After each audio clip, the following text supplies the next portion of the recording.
अगर महाभारत की कहानियों को नजदीक से समझा जाए तो आपको लगेगा कि यहाँ सिर्फ ऐसे दो किरदार थे जिनके साथ न सिर्फ अन्याय हुआ बल्कि जो सबसे सशक्त किरदार थे, एक द्रौपदी और दूसरा कर्ण। जी हाँ, कर्ण को पूरी जिंदगी उपेक्षा का शिकार होना पड़ा, तो वहीं 5 पतियों का सौभाग्य मिलने के बाद भी एक भी उसके सम्मान की रक्षा नहीं कर पाया। लेकिन आपको जानकर हैरानी होगी कि कर्ण और द्रौपदी को लेकर एक और कहानी है, उनकी प्रेम की कहानी। जी हाँ, बहुत कम लोग जानते हैं कि कर्ण और द्रौपदी एक दूसरे से आजीवन प्रेम करते थे, लेकिन कभी अभिव्यक्त नहीं कर पाए।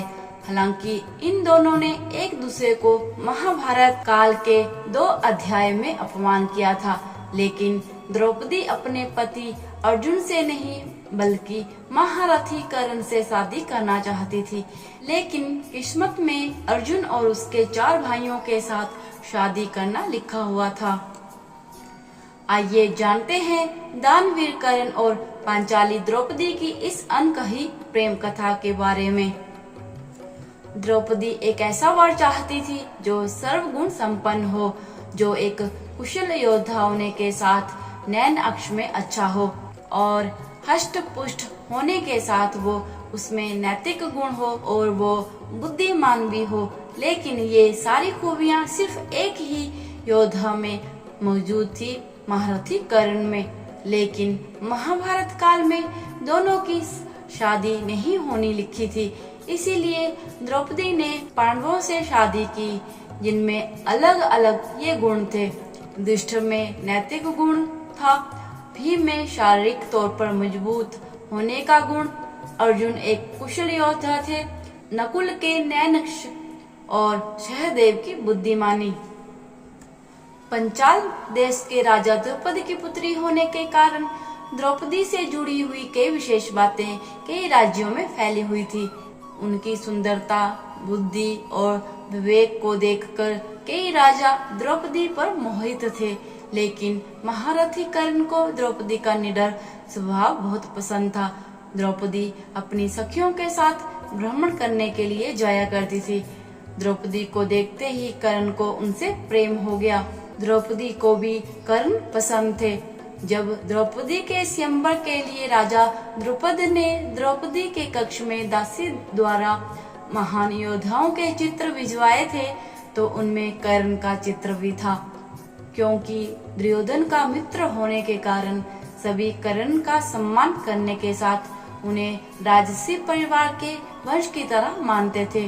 द्रौपदी कर्ण का चित्र देखकर उन्हें पसंद करने लगी थी। जब स्वयंवर का दिन आया तो द्रौपदी की दृष्टि सभी राजाओं और पांडवों में से कर्ण को ढूंढ रही थी। द्रौपदी को उनके पिता राजा द्रुपद ने भीष्म से प्रतिशोध लेने की प्रतिज्ञा के बारे में बहुत पहले ही बता दिया था।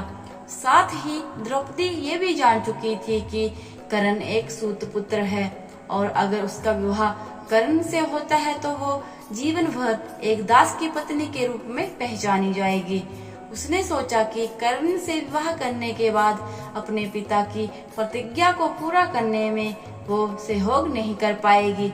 इस दुविधा में पड़कर द्रौपदी ने अपने दिल के बजाय दिमाग की बात सुनते हुए कर्ण से विवाह का इरादा छोड़ दिया।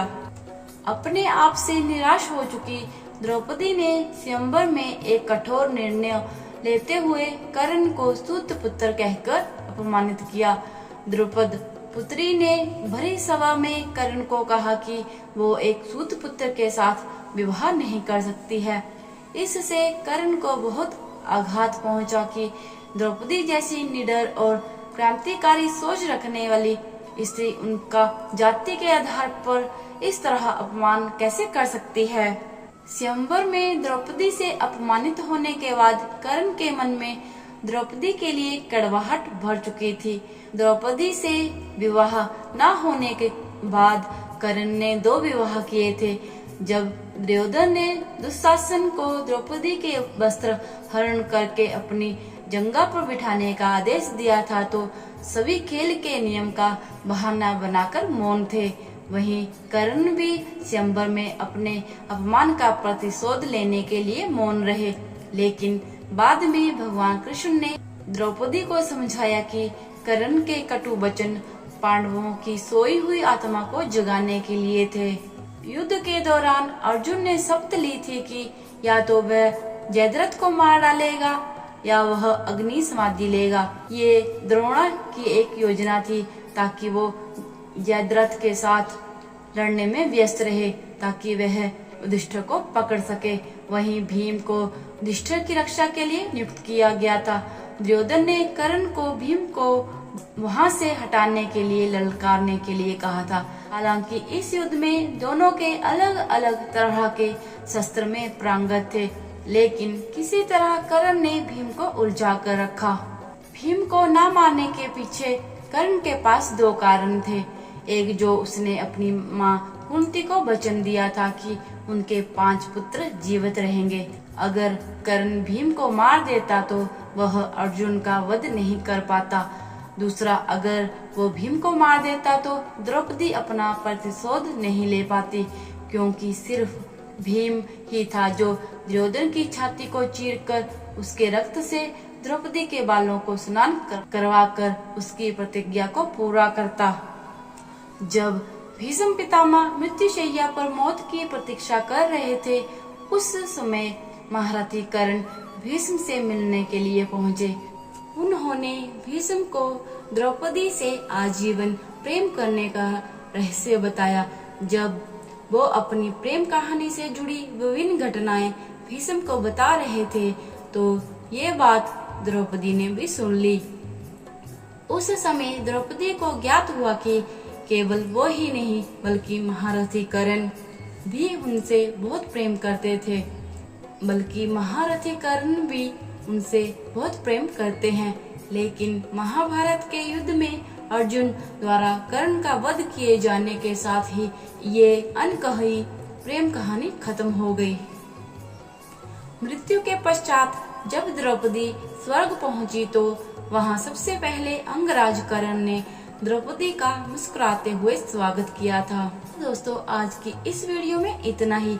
वीडियो पसंद आए तो इसको लाइक शेयर जरूर कीजिएगा और साथ ही मेरे चैनल को सब्सक्राइब जरूर कीजिएगा। हरे कृष्णा, धन्यवाद।